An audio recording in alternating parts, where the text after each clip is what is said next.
दुश्मन का दुश्मन दोस्त होता है, लेकिन इतना पक्का निकलेगा ये तो खुद आतंकी देश पाकिस्तान और उसके शुभचिंतक तुर्की ने भी नहीं सोचा होगा।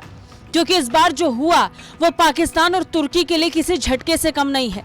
जिस बीच दोनों देश अपनी आंतरिक हालत से निपटने में लगे हैं, उस बीच भारत के साथ इनके पड़ोसी मुल्क ईरान और आर्मेनिया से भारत अपनी नजदीकियां बढ़ा रहा है।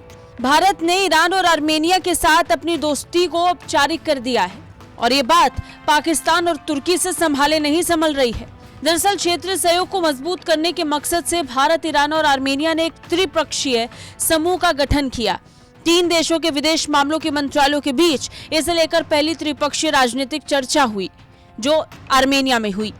तीनों देशों की तरफ से बैठक का नेतृत्व आर्मेनिया के उप विदेश मंत्री, ईरान के विदेश मंत्री के सहायक और इसके साथ साथ भारत के विदेश मंत्रालय के संयुक्त सचिव जेपी सिंह ने किया।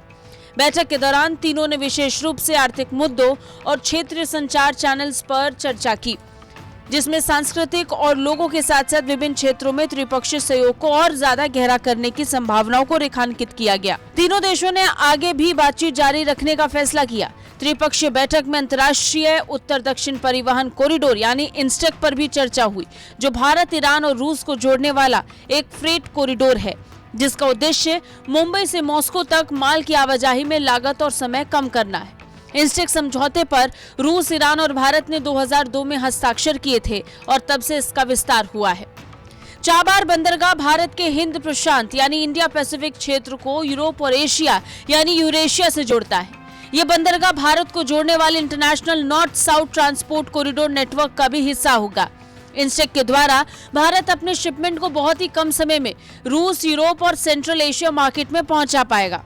चाबहार बंदरगाह ईरान में है और ये पोर्ट इस क्षेत्र और सेंट्रल एशिया के लिए माल ढोने का एक प्रमुख केंद्रों में से एक है। इंस्टेक प्रोजेक्ट में भारत, ईरान, रूस, Azerbaijan, Armenia, Kazakhstan, Belarus, Tajikistan, Kyrgyzstan, Oman, तुर्की, सीरिया और यूक्रेन सहित कुल 13 देश शामिल हैं। इसके संस्थापक सदस्यों में भारत, रूस और ईरान शामिल रहे हैं। इस कॉरिडोर से मालों का आवागमन सड़क, जहाज और रेल तीनों के द्वारा होता है। कॉरिडोर के माध्यम से भारत और रूस के बीच होने वाले माल ढुलाई में आने वाली लागत को कम करने के साथ साथ इसमें लगने वाले समय में भी कटौती होगी।